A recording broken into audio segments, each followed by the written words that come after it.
بسم اللہ الرحمن الرحیم۔ السلام علیکم ورحمۃ اللہ وبرکاتہ۔ اس وقت امت مسلمہ پریشانی میں گرفتار ہے۔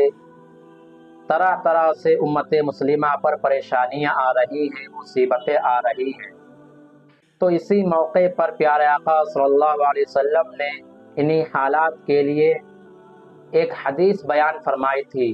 آج وہ حدیث میں آپ حضرات کے سامنے بیان کرنا چاہتا ہوں کہ پیارے آقا صلی اللہ علیہ وسلم نے ارشاد فرمایا تھا کہ جب میری امت کے اندر یہ گناہ عام ہو جائیں گے، یہ برائیاں عام ہو جائیں گی، تو میری امت پر سخت سے سخت عذاب آئے گا، میری امت پر سخت سے سخت تکلیفیں آئیں گی، مصیبتیں آئیں گی، پریشانیاں آئیں گی۔ تو سب سے پہلا گناہ یہ ہے کہ جب حکمران سرکاری مال کو لوٹنے لگیں گے، کھانے لگیں گے، یعنی امت کی قیادت اور امت کی سیاست جس کے ہاتھ میں دی جائے گی، جن لوگوں کے ہاتھ میں دی جائے گی، وہ لوگ جو عام انسانوں کا خزانہ ہے، کہ جس خزانے کو، جس روپیہ و پیسہ کو لوگوں کے اوپر خرچ کرنا چاہیے، وہ اس کو اپنے اوپر خرچ کرنے لگیں گے، تو سمجھ لیجئے اس وقت امت پر سخت سے سخت عذاب آئے گا۔ دوسرا گناہ، لوگ امانت کو ذاتی مال سمجھ کر خرچ کرنے لگیں گے، یعنی کچھ لوگ ہوں گے کہ جو لوگوں کے پاس امانت رکھیں گے کہ میرا یہ روپیہ و پیسہ ہے، آپ اس کو رکھ لیجئے، جو ہم کو ضرورت ہوگی تو ہم وہ روپیہ و پیسہ لے لیں گے۔ لیکن جن کے پاس امانت رکھی جائے گی، وہ لوگ اس کو اپنا ذاتی مال سمجھ کر اس میں سے خرچ کرنے لگیں گے اور اس پیسے کو لٹانے لگیں گے۔ تیسرا گناہ، لوگ اپنی بیویوں کے فرما بردار ہو جائیں گے۔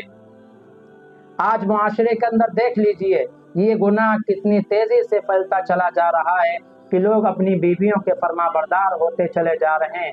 لوگ اپنی بیویوں پر مر مٹنے کو تیار ہیں۔ لوگ اپنی بیوی کے منہ سے کوئی بات نہیں نکلتی ہے، فوراً اس کو کرنے کے لیے تیار ہو جاتے ہیں۔ اور چوتھا گناہ پیارے آقا نے فرمایا کہ لوگ اپنی ماں کی نافرمانی کرنے لگیں گے، یعنی لوگ بیویوں کی فرما برداری کریں گے۔ اور چوتھا گناہ یہ ہوگا کہ لوگ اپنی ماں کی نافرمانی کریں گے۔ آج دیکھ لیجئے معاشرے کے اندر کیا چل رہا ہے کہ لوگ اپنی ماں کی کتنی زیادہ نافرمانیاں کر رہے ہیں، ماں کو کس طرح سے تکلیفیں پہنچا رہے ہیں، ماں کو کس طرح سے ستا رہے ہیں، ماں کے اوپر کس طرح سے ظلم و زیادتی کر رہے ہیں، اور کس وجہ سے کر رہے ہیں، اپنی بیوی کو خوش کرنے کے لیے کر رہے ہیں، اپنے سسرال والوں کو خوش کرنے کے لیے کر رہے ہیں۔ پانچواں گناہ، کہ جب یہ گناہ عام ہو جائے گا تو میری امت پر سخت سے سخت عذاب آئے گا۔ وہ پانچواں گناہ کیا ہے؟ وہ پانچواں گناہ یہ ہے کہ لوگ اپنے دوستوں کے ساتھ حسن سلوک سے پیش آئیں گے۔ آج معاشرے کے اندر دیکھ لیجئے کہ لوگ دوستی کو کتنا زیادہ اہمیت دیتے ہیں۔ دوستی کے چکر میں اپنے ماں باپ کو بھول جاتے ہیں، اپنے بھائیوں کو بھول جاتے ہیں، اپنی بہنوں کو بھول جاتے ہیں، اپنے خاندان اور رشتہ داروں کو بھول جاتے ہیں، لیکن دوستی ان کے لیے سب سے زیادہ اہم ہوتی ہے۔ یہی پیارے آقا نے فرمایا تھا کہ جب لوگ دوستوں کے ساتھ حسن سلوک کرنے لگے۔ چھٹا عذاب،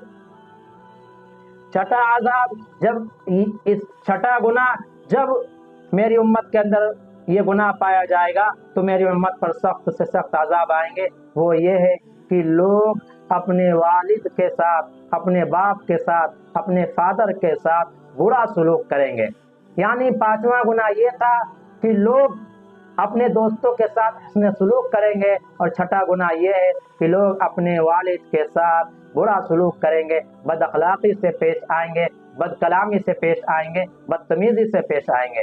آج معاشرے کے اندر دیکھ لیجئے کہ لوگ دوستوں کے اوپر اپنی جانیں لٹا رہے ہیں، اپنی جان قربان کر رہے ہیں، اور اپنے والد کے ساتھ کس طرح سے برا سلوک کر رہے ہیں، اور کس طرح سے ان کے ساتھ بد اخلاقی، بد کرداری سے اور بد فعلی سے پیش آ رہے ہیں۔ اور ساتواں گناہ جب میری امت کے اندر پایا جائے گا تو میری امت کے اوپر سخت سے سخت عذاب آئے گا۔ وہ 7واں گناہ کیا ہے؟ وہ 7واں گناہ یہ ہے کہ شراب عام ہو جائے گی۔ آج مسلم معاشرے کے اندر دیکھ لیجئے کہ شراب کتنی تیزی سے پھیل رہی ہے، نشہ کی چیزیں کتنی تیزی سے عام ہو رہی ہیں کہ لوگ نشہ کے عادی ہو رہے ہیں۔